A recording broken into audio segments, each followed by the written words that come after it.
The bullets were flying everywhere. What did you breach it with? That was a crazy... What do you mean bag 'em and tag 'em? Especially when our fifth is open on the Humvees. That was like whole hell broke loose. What was it like leaving with the whole neighborhood shooting at you guys? Thank you very much for not killing us. I did so many of these DAs that they got 20 years later, they all get blurred up. This one kind of sticks out because as we move out, like we always work, we try to work. We did some daytime missions too, but we try to avoid. So at night, the call came in, we had to get the guy. He was like one of the leaders and financiers, I believe, who we don't want to kill him, we just need this guy. So we came to the set point, and then... Was this a capture kill? It was capture or kill, yes, preferably capture. But you know, like we never had this type of priorities that you cannot kill the guy. You have to capture him. That's a very dangerous concept. But so for us, it was you know, like if we can, we try to capture the guy, but we'll really try it. So we came to the set point. We disembark and patrol towards the target. And as we patrol, we made maybe like 20, 30 yards from where we're supposed to cross over the fence. Then the whole hell broke loose. And that was just like the bullets were flying everywhere. And you know how it is that you don't, in urban environment, it's kind of sometimes difficult pinpoint when the shots are coming from, especially here from behind you, in front, the sides. And then you don't see muzzle flash. If you see muzzle flash, yeah, you know where it is coming from. But so we just hung out for a second on the side of the fence, and like we're not gonna be waiting here forever. It's time to go. So we just move along that fence. There's a few yards back. We put the ladders while all the shit is going on. We cross that thing. We approach the doors. I breached the door. We blew the door up. What'd you breach it with? What's that? What did you breach it with? Explosive? Explosives, yeah. We breached with explosives. At the time, most of our breaches were with explosives. You know, it gives us that extra couple seconds when the enemy is disoriented, where the terrorists are disoriented, so we can take the advantage of it. So it was preferable entry method for us. And then so as we breached, we entered the house. It was a pretty big house. And we kind of knew how it is set up because we have the intel, you know what to expect even inside. And there was like, as we entered, it was like short hallway. Then it was like maybe 2 feet to the right, and there was a wall up, so you can see the wall. The guy was standing behind the door when I blew the door, so he just backed out, basically to throw him off a little bit, but he was still on his feet. So there, I was coming into the house as a second guy. So the guy went left, I went right, and up this guy. So he's doing nothing, just standing there. He's blind from the flash. And so I throw him on the ground, I bag him and tag him. And then I move on to the... What do you mean bag him and tag him? Well, just basically make him ready to move out. And what does that entail for the audience? Yeah. I know what that means, but what does that mean? Oh, okay. So basically, subdue the guy, handcuff the guy. You know, you can say bag and tag, basically kill the guy, put in the body bag and move him away. But that's not what I mean, I guess. Just, you know, throw him on the ground, handcuff him, get the guy ready to be moved out. So we did that. I joined the guys in clearing the house. And the shed is still going on outside. So when we walked to the second floor, I don't remember it was 2 or 3 floors. I think it was 2 floors, but it was a big house. So as we cleared the rooms, on one of the rooms as we entered it, that was a crazy, I think the craziest thing, one of the crazier thing that I remember. The guy just charges at full speed, and I don't know if he's trying to charge me or he's just trying to run away from that room. Anyway, he just bumps into me, so throws him on the ground, he drops the gun. So now I look at this guy, he has no gun, the room is pretty much clear. So as I'm getting this guy now, he jumps back again, kicking, screaming, and punching.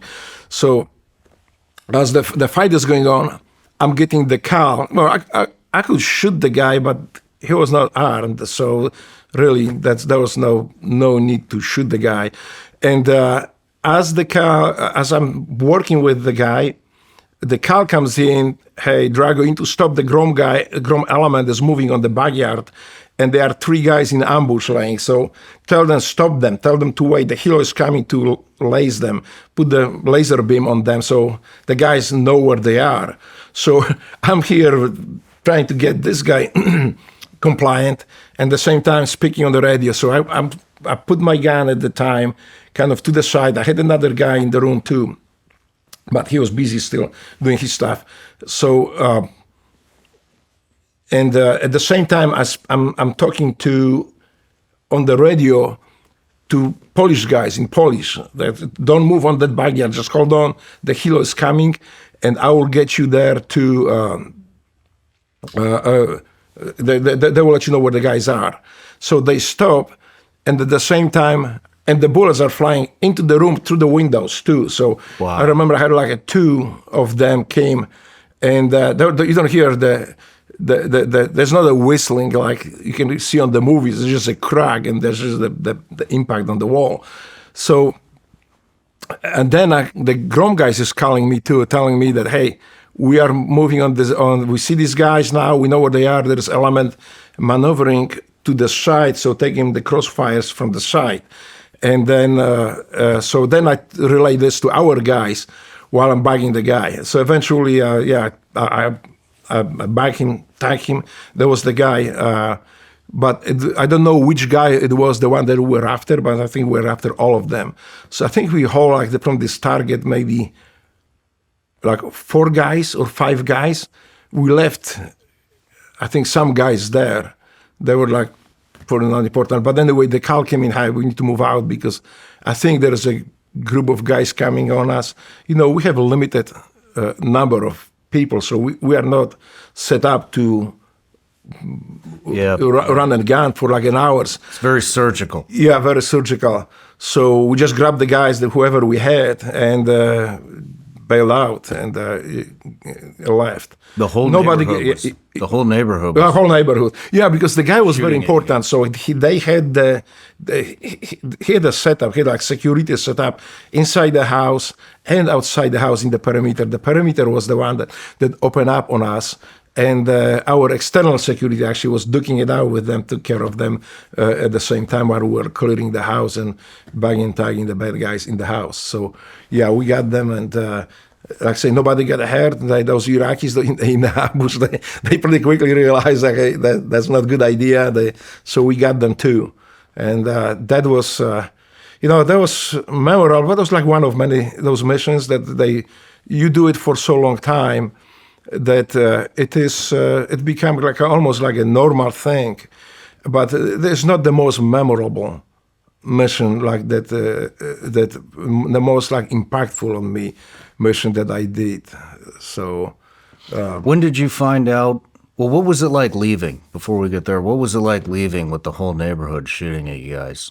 Well, that was pretty dicey because at that time, like when we were leaving the house, there was still shit going on. But as we were leaving, by the time everything was suppressed, so there was not so much. There was pot shots here and there. You can hear the bullets cracks. You can hear bullets cracking here and there. But there was no the intensity that was at the beginning. It was especially when our 50s opened on the Humvees. Whole shit, that was like whole hell broke loose.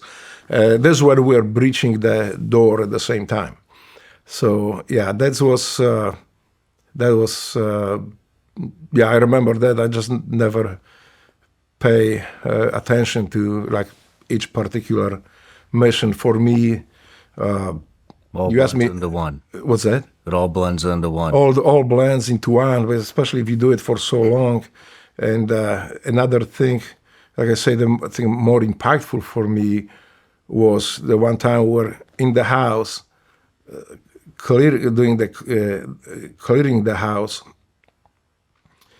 And I was on the left side of the hallway. There was a guy on my right on the other side of the hallway. And you can see commotion in the end of the hallway. It's like maybe 30 feet maybe. That's a pretty long hallway in the dark. And you can see the commotion. You can see like feet coming out. And then coming out, you can see like half dresses. And then you see the gun. And then the people come out, and you can hear the guys just like, "Hey, drop the gun, drop the gun." Those Iraqis, I don't think they understood what what we were saying. Besides, he was so stressed out. When I look at this is like old man, an old woman. He's holding her hand. He's walking with this gun and pissing himself at the same time. He looked like, to me, 80 years old guy. So, and I can hear that. So I had the guy on the top, I had a guy low on the opposite corner, and the guy who came low later, I could almost hear the click. So I just didn't want the guy to get killed. Mm-hmm. So I just say, I got it. And I'll step in front of these guys' barrels, because I could walk on my side. I just didn't want them to shoot this old man. So I walk up there, I walked to this guy. I had usually that's very short M4s.